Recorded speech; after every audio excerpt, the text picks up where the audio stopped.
This is my friend Larry Russell. Started out in ministry in his shadow.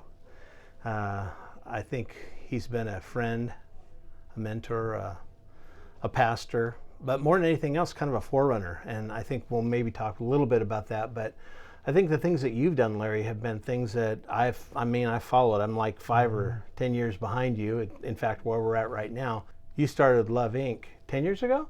11 years ago. 11 years ago. Yeah. And so just turn that over to Matt Carnahan, and then I followed in your footsteps, starting City Serve this January. Excited. So the way I remember it, and I might be wrong, but it was like 1985, and you had just graduated from Fuller, just got this job at First Christian Church in Longview, came up here, and you had been talking to my pastor, Roger Lucas, about this class that John Wimber was doing at Fuller Institute, and it was MC 510. And I remember we came in, we got to his house, and we had this box of videotapes. Some people may not remember what videotapes are. VHS, yes. Yeah, VHS, and they were videotapes of a class that you that was part of Fuller. And I have to say, this is just my humble opinion, but I think that changed the direction the church went in Longview in a lot of ways. At least it did for the churches that were more stylistically like ours, because it released us into ministry, and it released us to be actively involved in things that we kind of pushed off to other people for a long time. And it was formative in who I am. That one class, because we would watch a teaching, then we would practice what we saw, and it was life changing. What are your memories of that whole experience? Because it's like Wimber made everything come together. It made sense of the scriptures in a way that I had always hoped I would see in my life, and so I really consumed everything that those guys in the vineyard taught. His teaching on prayer was another one. Worship was incredible. It was. So I'm not a worship leader. I don't even know how to play an instrument. But the impact that he had on the church learning worship was great. And I think why it was significant for me, Jeff, is because I came to the Lord out of the Jesus movement. Yeah. And so in the 70s, there was tens of thousands of us college-age kids that came to the Lord overnight. I mean, it was an incredible move, and there was all sorts of facets to that. But suffice it to say, it started in the college age first in Southern California, and then it broke out all over. Went out from there. And it trickled down then into high school, and then junior high was even experiencing that. So that's where it started, but there wasn't a lot of training and teaching. So when Wimber came along, I was hungry. Show me how to put this into practice and do what we're doing. We were just going out on the streets and preaching to anybody that had two legs, and leading a lot of people to the Lord, but there was really no one who was discipling us at all. And so when that came along, it put things together for me.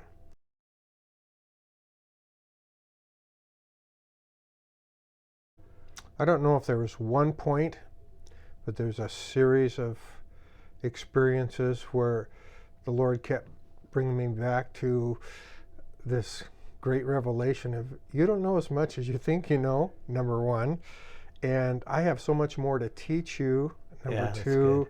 And so he kind of drew me into that. It wasn't just one thing. Prayer was a big part of that learning curve, but there were so many other things that went on as well. I remember this was about the time that we were connecting at New Covenant, when I know that we shared the building there for a while. It was during that time I had been praying, Lord, I want to have your heart for people. I just really felt like I didn't have the heart of Jesus for people, that I was really missing that. And consequently, the way I related to them was, what I would call a very helpful way. Yeah. So I've been praying, Lord, give me your heart. Well, about that time, one of my daughters kind of went off the deep end. And my wife and I, we were crushed.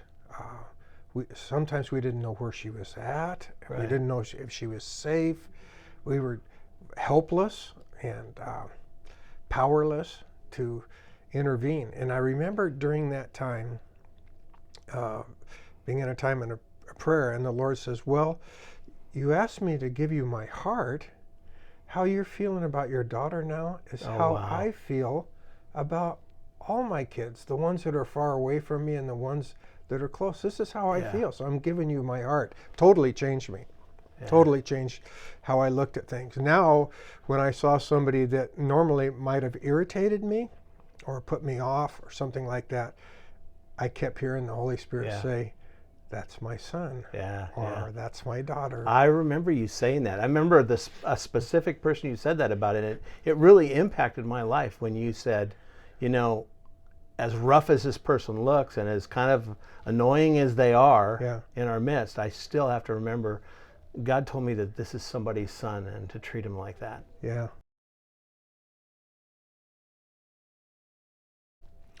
Well, I'm going to John 17, but you think I'm going 20 through 23.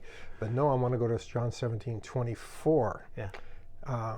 In that part of the chapter, Jesus prays 3 things for future believers. One, that they would be perfectly one, right, which has been my lifelong verse. But right following after that, he said, Father, I want those you have given me to be with me where I'm at and to see my glory. Yes. Okay, so where is he at? Yeah. Okay, well, you can go back to Psalm chapter 2, and this is a great big picture psalm, and but in that psalm, the Father says to the Son, I will tell of the decree of the Lord. The Lord said to me, you are my son, today I've begotten you. Ask of me, and I will make the nations your heritage and the ends of the earth your possession. So that verse tells me that what the Son is doing right now is asking the Father for the nations and the peoples for his possession. Well, you go into Hebrews chapter 7 and where it speaks of the Lord lives forever to make intercession for his saints. So he's praying all the time. Yeah. Okay, that's what the Lord's doing right now. I mean, he's not sitting around waiting for the second coming. You know, what's the score of the game today anyway? No, he's interceding. So, but then where this really affected me, you remember, Jeff, it says in Ephesians 2:6 that the Lord has raised us up with him and seated us with him in heavenly places. Okay, that's not something in the future, that's now. That's now, Okay, so you start putting these little pieces of this puzzle together, and you have to ask, where are we seated? And the best answer for that is, you could put a few scriptures together. It tells you exactly where we're seated. I think it's Psalm 110 where the Father says to the Son, sit at my right hand till I make your enemies a footstool. Right. Okay, so the Son is at the right hand of the Father. Well, David in Psalm, I think it's 16, he said, I've set the Lord always before me. He is at my right hand, I shall not be shaken. Right. So he's talking about Messiah is at his right hand. Mm-hmm. So where does that put David? Yeah. He's in the middle. Right. Okay, he's got the Father on one hand, and he's got his Lord, Messiah, on the other hand. So he's seated right in the middle. So I'm thinking, okay, where are we seated? Right. We're seated in the same place. Right in the middle. So we have this center stage seat. I mean, we're in the first row, and we got the Father and the Son engaged in intercession right now. And so we have an opportunity to participate with them in that.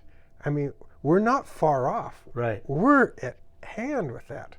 And then, of course, the other scripture that really drives me on this is Amos 9, where the Lord says, in the last days I will raise up the fallen booth of David and restore it and repair its breaches, that they may possess the remnant of Edom and all the nations called by my name. Right. So there's this picture of this future time where the Lord is going to raise up the booth of David. What was that? That was David brought the ark into Jerusalem. He pitched a tent around it. It was just the ark. The rest of the tabernacle he left down the road. And he stationed Levites in teams around that to worship and pray. Right. So the Lord says in the last days, and we know which days he's talking about because in that same verse he says Israel will be back in the land, never again to be uprooted. So that day is this day. They're back in the land the second time. So he is raising up the booth of David, this call to 24/7 worship on the earth.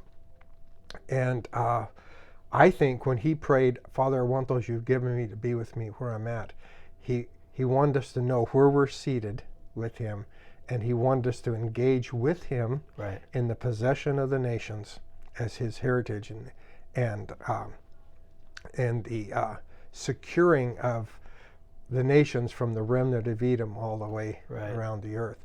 And so I believe I want to be there. I want to be a yes to his prayer in John 17:24, and I know where I'm seated. I know where you're seated, and I want to be engaged in that with him. So nothing else really matters compared to that.